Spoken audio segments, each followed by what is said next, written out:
அளவிற்கு இலக்கியம் பேச மகாபாரத ராமாயணம் குற்றால குறவஞ்சியாக இருக்கட்டும், மணிமேகலையாக இருக்கட்டும், அக்குவேறு ஆணிவேறாக பிரித்து ஆய்ந்து சொற்களை உச்சரிக்கும் விதமே ஒரு மனிதனை உத்வேகப்படுத்தக்கூடிய அளவுக்கு அவருடைய இலக்கிய பேச்சுக்கள் இருக்கும். அன்னாரின் பேச்சுக்கு நான் மிக மிக அடிமை. சென்னையில் முதலில் வந்த பொழுது 89, 90களில் இருந்து வடபழனியில் பல இடங்களில் நடக்கும் எந்த பொதுக்கூட்டத்திற்கும் அவருடைய பேச்சுக்காக நான் செல்வேன். அப்படி ஒரு தமிழ் பேசக்கூடிய ஒரு மனிதன் இப்ப தமிழ்நாட்டில் இல்லை. அது ரொம்ப வேதனையானது.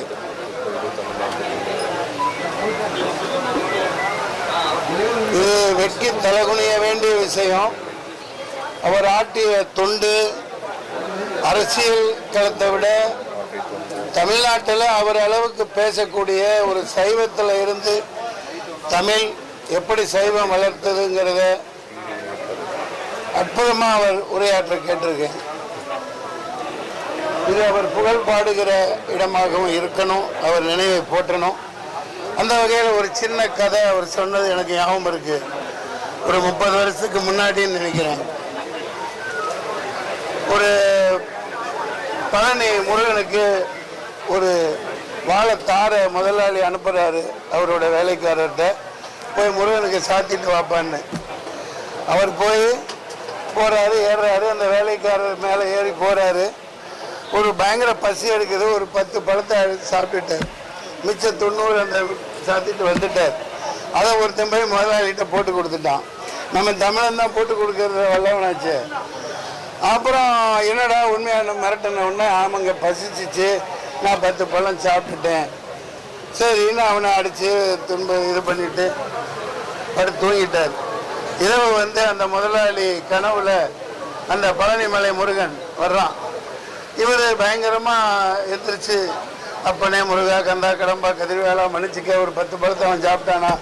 இல்லைப்பா, நீ 100 அனுப்பிச்சதா சொல்கிற, எனக்கு 10 பழம்தான் எனக்கு வந்துச்சு, 90 எங்கன்னு கேட்டாராம்.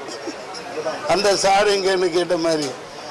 அப்போ என்ன தெரியுதுன்னா, அந்த ஏழைக்கு இட்ட அந்த உணவு அவன் சாப்பிட்டது தான் அந்த இறைவனுக்கு போய் சேர்ந்துருக்கு. ஆனால் ஆளும் அரசுகள் இந்த ஏழைகளாகவே வச்சு கொடுமைப்படுத்தி பணக்காரனை வாழ வைக்கிறாங்க. அதனால உண்மையான ஒரு சைவ ஆட்சியெல்லாம் நடக்கணும்னா இந்து முஸ்லீம்னு இந்த கலவரத்தை உண்டு பண்ணுற நடைமுறை இருக்கிற நாட்டில் உண்மையான ஒரு சைவத்தை அமல்படுத்துங்க. எல்லா மக்களையும் மதிங்க, எல்லாத்துக்கும் உரிமைகளை பிரித்து கொடுங்க. இன்னொரு வேண்டுகோளை இதை நான் வைப்பேன். யார் வைக்கிறாங்களோ இல்லையோ, குமரி அனந்தன் இருந்தார், வாழ்ந்தார், மறைந்தார் அல்ல. இப்போ 234 தொகுதியில் நாளைக்கு தேர்தல்னா ஒரு 10-15 இலக்கியவாதிகளை, சிறந்த ஒரு புலவர்களை கொண்டு வாங்க. எம்எல்ஏவா அவங்கவுங்க கட்சியில், அதிமுக அவங்கள நிப்பாட்டிட்டோம். வெறும் பணம் சம்பாதிக்கிற எந்திரங்களை மட்டும் வைக்காதீங்க. அதிமுகவுக்கும் சொல்லிக்கிறேன், திமுகவுக்கும் சொல்லிக்கிறேன், மற்ற எதிர்கட்சிகள் எல்லாத்துக்கும் சொல்லிக்கிறேன். இப்போ சமீபத்தில் பார்க்குறீங்க, உங்கள் பத்திரிகையாளருக்கு தெரியாது, எதுவுமே கிடையாது. 100 கோடி பிடிக்கிறாங்க பணம், 1000 கோடி பிடிக்கிறாங்க, அமலாக்கத்துறை வர்றாங்க, அரசியல் இருக்கே இல்லைங்கள, 150 கோடி தங்கம் பிடிக்கப்படுது. ஏண்டா நீ ஜனநாயக முறைப்படி வாழ்ந்து ஒழுங்காக இருந்தால் இவ்வளோ எப்படா நீ கொள்ளையடிப்ப? அதனால் சும்மா ஒரு இவர் பேரில் விருது வழங்குறது, சிலை திறக்கிறது, அதெல்லாம் குமரி அனந்தன் பேச்சை இளைஞர்கள் கேளுங்க, அப்படியே நரம்பு புடைக்கும். அவர் உச்சரிப்பு அவ்வளவு அசத்தலாக இருக்கும். பாரதியாரை பேசினாலும் சரி, பாரதிதாசனை பேசினாலும் சரி, பழைய இப்போலாம் வாட்ஸ்அப்பில் அதை கொண்டு வந்திருப்பாங்கன்னு நினைக்கிறேன். கேட்டு பாருங்க. ஒரு ஒரு கவிதை பாரதியார் எழுதுனது, அவர் உச்சரிப்பு என் மண்டையில் அப்படியே நிற்கிது.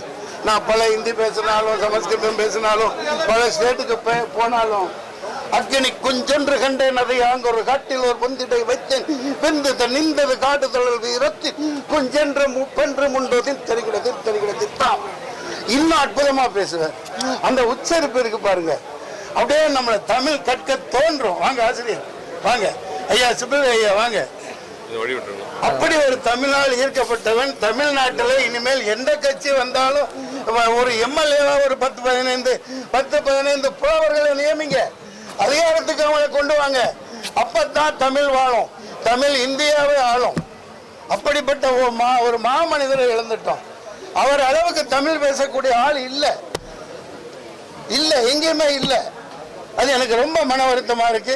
இந்த இரங்கல் கூட்டத்தில் அன்னாரை நான் சந்தியடைய வேண்டும். அதை வருகிற அரசுகள் இதை நிறைவேற்றணும்.